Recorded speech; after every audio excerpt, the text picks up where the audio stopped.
It is wise to know what comes first and what to do first. To begin anything in the middle or at the end is to make a muddle of it. The athlete who began by breaking the tape would not receive the prize. He must begin by facing the starter and toeing the mark, and even then a good start is important if he is to win.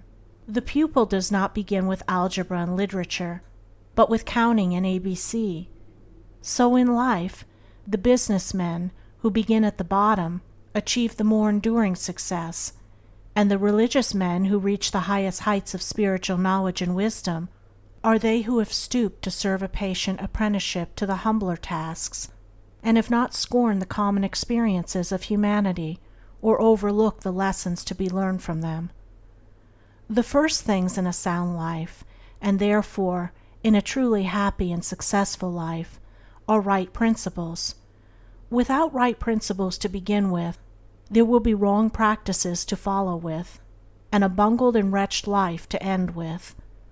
All the infinite variety of calculations which tabulate the commerce and science of the world come out of 10 figures.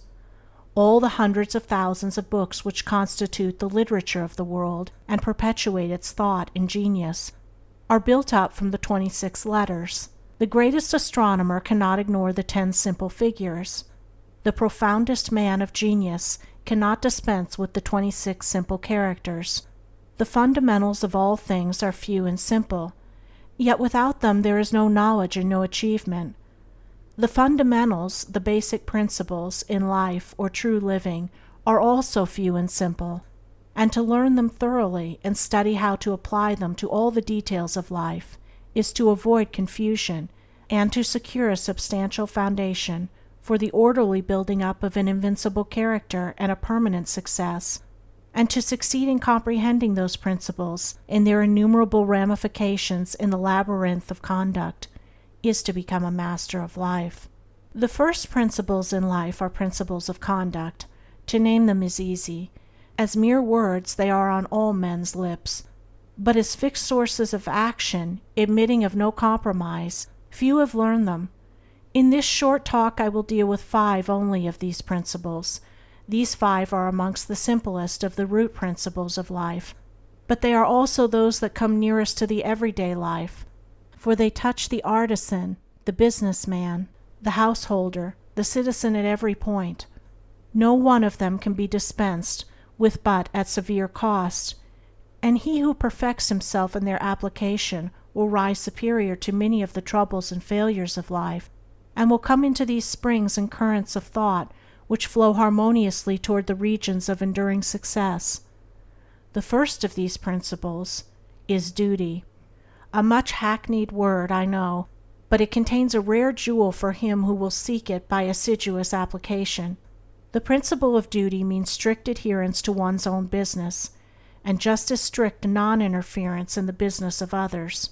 The man who is continually instructing others, gratis, how to manage their affairs, is the one who most mismanages his own. Duty also means undivided attention to the matter in hand, intelligent concentration of the mind on the work to be done. It includes all that is meant by thoroughness, exactness, and efficiency. The details of duties differ with individuals, and each man should know his own duty better than he knows his neighbor's, and better than his neighbor knows his. But although the working details differ, the principle is always the same. Who has mastered the demands of duty? Honesty is the next principle. It means not cheating or overcharging another. It involves the absence of all trickery, lying, and deception by word, look, or gesture. It includes sincerity, the saying what you mean, and the meaning what you say. It scorns cringing policy and shining compliment. It builds up good reputations, and good reputations build up good businesses, and bright joy accompanies well-earned success. Who has scaled the heights of honesty? Economy is the third principle. The conservation of one's financial resources is merely the vestibule leading towards the more spacious chambers of true economy.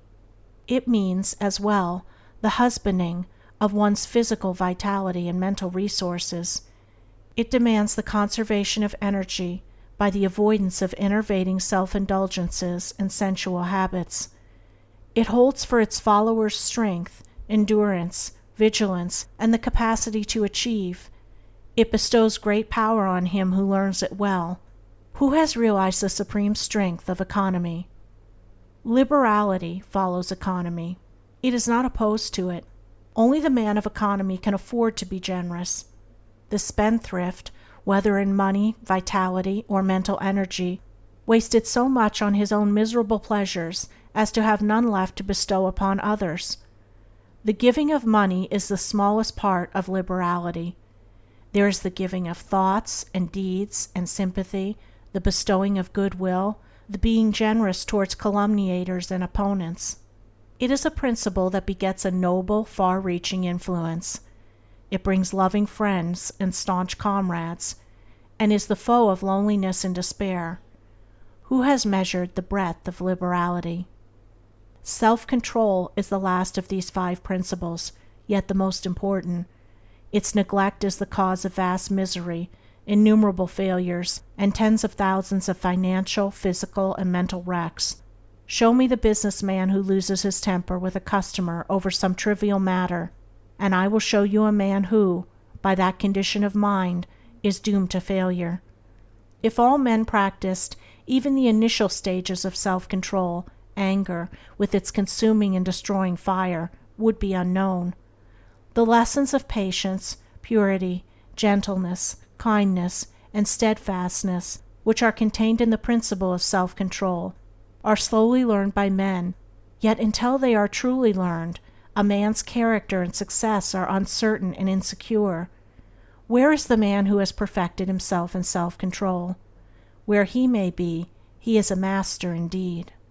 The 5 principles are 5 practices, 5 avenues to achievement, and 5 sources of knowledge.